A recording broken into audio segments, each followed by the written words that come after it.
Hello Brian, আজকে চলে আসলাম এমন একটা রেস্টুরেন্টে যেখানে মাত্র ৯৯ টাকায় দিচ্ছি চুই ঝাল গরুর মাংস প্লাস সাদা ভাত এবং ফ্রি ডাল, তাও আবার নিউ মার্কেটের মতো পস এরিয়াতে। এটা কি আদৌ সম্ভব? তো চলুন আজকে দেখা যাক। আমরা সেই রেস্টুরেন্টে চলে এসেছি আর এই যে আমরা খাবার অর্ডার করেছি দেখুন।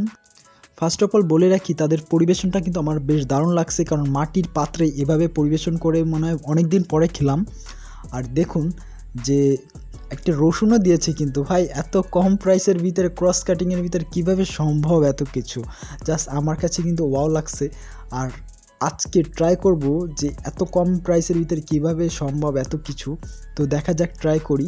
তো দারুণ স্মেল আসতেছিল, গরুর মাংসের যেরকম স্মেল আসে চুই ঝাল দিয়ে রান্না করলে ঠিক তেমনই স্মেল আসছিল।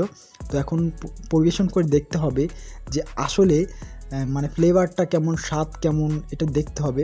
তো আমি প্রথমে ভাতটা ভালো করে মাখালাম আর দেখুন মাংসটা কিন্তু একদম সফট নরম। মাংসটা মুখে দিতেই কিন্তু একদম মোমের মতো গলে গেল। আর স্বাদ পুরো একদম পারফেক্টলি ছিল, কারণ ঝাল বলেন, লবণ বলেন, যা কিছু বলেন সব কিছু একদম পুরো পারফেক্ট ছিল। আর চুই ঝালটা আমার কাছে বেশ দারুণ লাগছিল, আর রসুনটা তো বলতে গেলে একদম অসাধারণ। তো সব কিছু মিলে দারুণ ছিল। আর হোটেলের যে হোটেলের ডেকোরেশনটা কিন্তু খুব দারুণ লাগতেছিল আমার, একদম ইউনিক টাইপের। আর এদিকে আমার বউ খাচ্ছিল, দেখুন সেও কিন্তু খুব খেয়ে মজা পেয়েছে যে এত কম প্রাইসের ভিতরে এত সুন্দর স্বাদ। তো দারুণ লাগলো আমাদের খাবারটা খেয়ে। আর এত সুন্দর একটা পরিবেশ, এই পরিবেশে এরকম একটা খাবার খেতে আসলেই অনেক সুন্দর। বলতে গেলে ১০০ টাকার ভিতরে এত কিছু কিভাবে সম্ভব ভাই, সাথে আবার ফ্রি ডাল। আর ডালটা কিন্তু অনেক স্বাদের ছিল।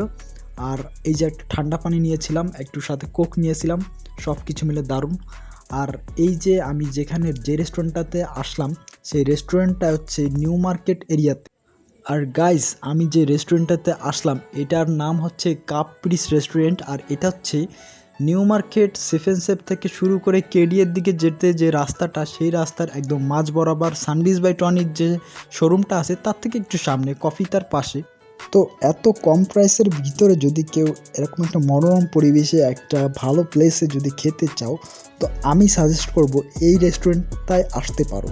এত কম প্রাইসের ভিতরে এত ভালো খাবার আর এত সুন্দর একটা পরিবেশে বসে গল্প হবে, খাবারও হবে, সব কিছুই একসাথে বেস্ট হবে তোমাদের জন্য। আর যদি তোমরা কেউ এই রেস্টুরেন্টে খেয়ে থাকো এবং খাবারটা যদি কেমন লেগেছে আমাদেরকে জানাতে চাও, তো অবশ্যই কিন্তু কমেন্ট করে জানাতে পারো। আর যদি নতুন কেউ হয়ে থাকে তো অবশ্যই সাবস্ক্রাইব করবে। তো সবাই ভালো থাকো, টাটা।